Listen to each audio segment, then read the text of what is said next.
What is up, my dudes, and the one girl who likes to see a guy define insanity by doing the same thing over and over again? This is Bikes, Beards, and Brews. Let's kick that intro.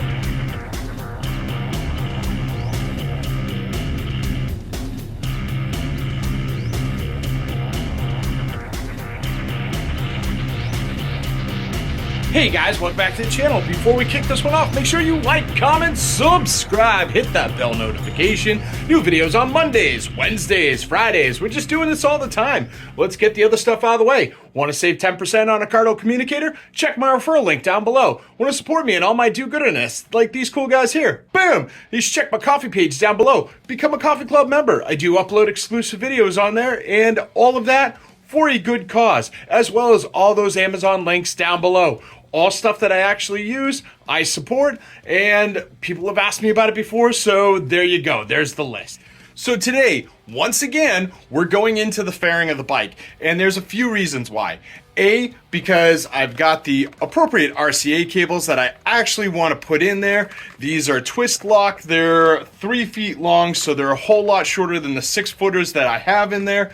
And these are just designed to be in a bike and sound good. They are oxygen free. They are nice and wound and wrapped. And like, these are way better than the Best Buy, like sort of crappy ones I got in a pinch. The other thing I'm doing is I am pulling out the Maestro device that is connected to my stereo. So the thing is, when I bought my stereo from Volunteer Audio, and before we get into this, I want to say that everything I'm about to talk about right now, nothing bad to say about Jay at Volunteer Audio, nothing to say bad about Volunteer Audio in general. Any sort of workings that I've had with them, when I've bought stuff from them, when I've sent them emails asking them questions, etc., so on, so forth, whatever, they have been nothing but professional and really great business people. They have done a fantastic job answering questions with patience, grace, and they are very knowledgeable in what they do. So this has nothing to do with them. Actually, if anything, this has to do with me. And if you watch my installing the speaker lids like video like last Monday or whatever, you'll know I don't always read directions, and that's part of why I have to pull out the Maestro and update it. So here's the thing. When you if you order the stereo and the little Maestro adapter and all that from Volunteer Audio, they will set it up for you. They will flash it for you. They will get it ready for you. So it is in a configuration that they feel is going to be the best for most people. So honestly, my issue here is I just didn't read the instructions to see how they flashed it for me. And they were very, very detailed about it. Jay actually sends you this whole list, and it tells you what everything does on every control. It's like got a bunch of stuff on the other side. So there's no secrets. When you actually install this, you know exactly what's going to be on there. I was under the assumption that it was just going to work the way that I am very accustomed to with my radios. It does not. So I emailed Volunteer Audio and I was like, hey guys, can I just plug my laptop into the USB that goes into the stereo and update the Maestro like that? They said, no, you have to remove the Maestro, plug it into a computer, and, update it like that. So I responded, I'm like, hey, for clarification, can I just remove my fairing and plug my laptop directly into the Maestro and update it there?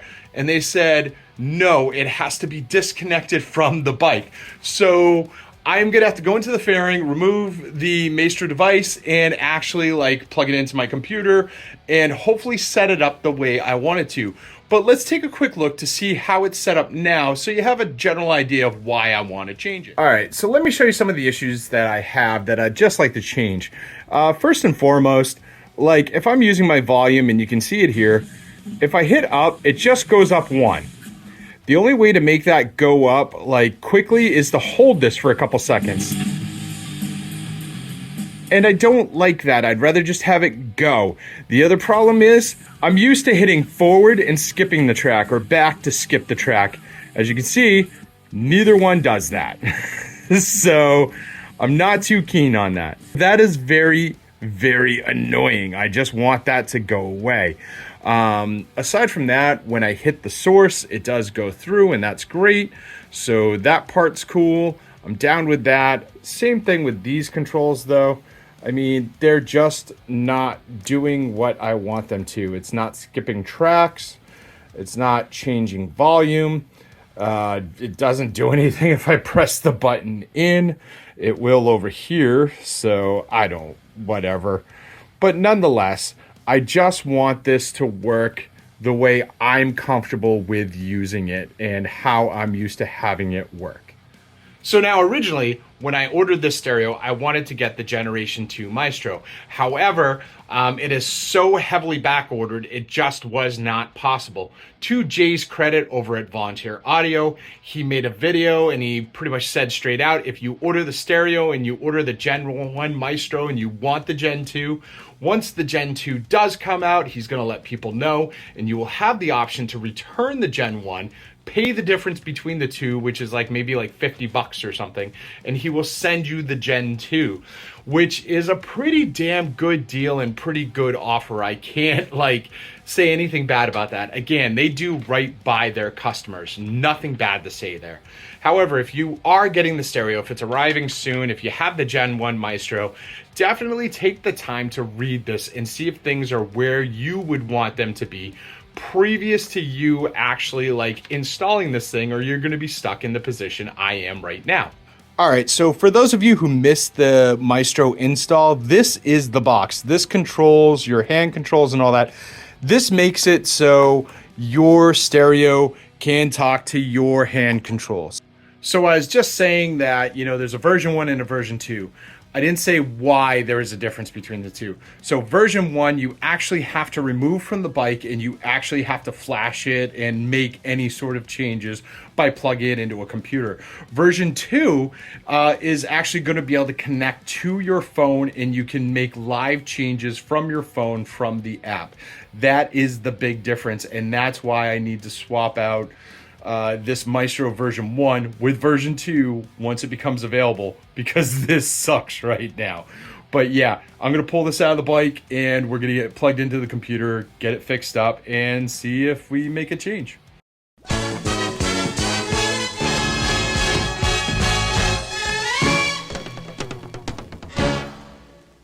All right, so I pulled the Maestro, I plugged it in, I flashed it and all that stuff. Just a few things for you to know. This uses a micro USB. I'm gonna have to say that's one of the things I don't like about this. This is a new device. Come on, Maestro. You've got like 2009 technology on a 2022 device. Let's get up to USB-C like adults and like, you know, fix this. However, if you do order this thing, it does come with its own micro USB cable. Make sure you don't lose that in case you do want to flash this device. I actually didn't have it in the house with me. I tried 3 other cables, including very short ones, just in case there wasn't enough, like, you know, electrical current going through to power this. None of them powered this up. And then I went outside, I got the cable from the box, I plugged it in, came right up, no problem. You do need the one that comes with this device. It is pretty annoying. Nonetheless, I'm gonna do my updates on my amp and all that fun stuff now. Then I'm gonna power everything back up, make sure that this is working correctly, and if it is, cool. If it's not doing what I want it to just yet, we're gonna go flash it again. I didn't put the flashing on camera because honestly, I don't know what I'm doing with that. I'm kind of taking a shot in the dark. Honestly, Volunteer Audio, Jay over there, I know I've been saying his name a lot in this, has actually made a video with a nice little walkthrough step-by-step on how to do this. So if you're in the same situation, definitely watch his video and I'm sure you will get way more information out of it. Now, if you find yourself disconnecting this and reconnecting it, be aware that all the connectors on both sides are color coded. So make sure that you're matching up the correct colors. This plug right here actually fits into this side as well.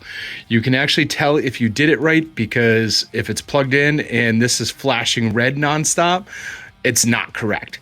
When you plug it in, you'll probably see it flash red a couple times and then go to green. As long as you see that green and then the light goes out, you are good. So keep an eye on that. If it's just flashing red, you done messed up somewhere. Double check your work and do it again. All right, so these are my old cables. These are the ones I bought from Best Buy in a pinch. They're 6 feet long. These are my new cables. These twist and they actually tighten up on the connection. So these are gonna give you a better connection. They're oxygen free. This is 3 feet versus the 6 feet. Okay, now some of you may be asking the difference between 3 feet of cable and 6 feet of cable. So let me break this down the most efficient way I can think of. 6 feet of cable is basically you with your spouse going for a car ride. You need to go from point A to point B. However, your spouse wants to take the back roads, see a bunch of scenery, maybe stop and go antiquing, just get the full experience. Rolls down the windows to let the air in, whatever. It takes forever. You're trying not to go nuts, whatever and ever. 3 feet of cable is you going for a ride. You checked MapQuest, you checked Google Maps, you checked whatever the hell you want. It told you that it was going to take an hour to get from A to B, and you're convinced you can do it in 30 minutes. That's what 3 feet of oxygen-free cable is versus those 6 feet of generic Best Buy cable. So yes, get the good stuff. Don't cheap out. All right, guys, so this should go without saying, but I'm going to say it anyway because I know I've messed this up a million times before. Make sure you check your work before you put everything back together. So my stereo is working. Hand controls doing what I want them to do. Yep, they're doing what I want them to do. And that is fantastic. So yeah, I made a few different changes in the settings. Obviously, everyone kind of has their own sort of way they like things set up. This is how I like mine done.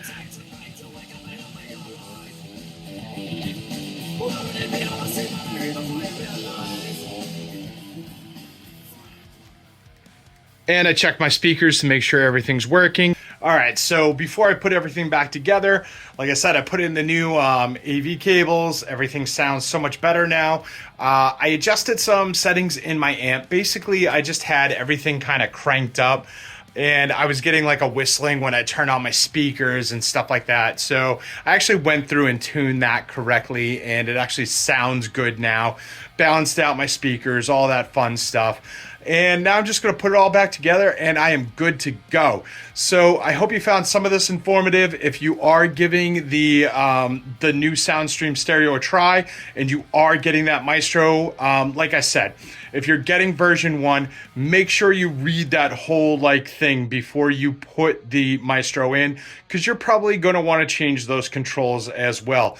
The ones that are there, the ones that are set standard, at least from what I recall, they do not do what the standard Harley stereo does, and they definitely don't do what my Sony AX was doing.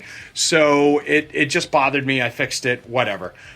Make sure you read it. Make sure you get what you want so you're not taking your bike apart 15 times.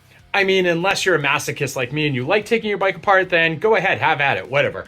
That's what I got for you today. Make sure you like, comment, subscribe, hit that bell notification, and share this video with friends. Share it with family. Share it with that one person you know who just doesn't learn and has to keep going back and doing things 100 times over and over again. He loves this stuff, trust me. And I'll see you all on the flip side.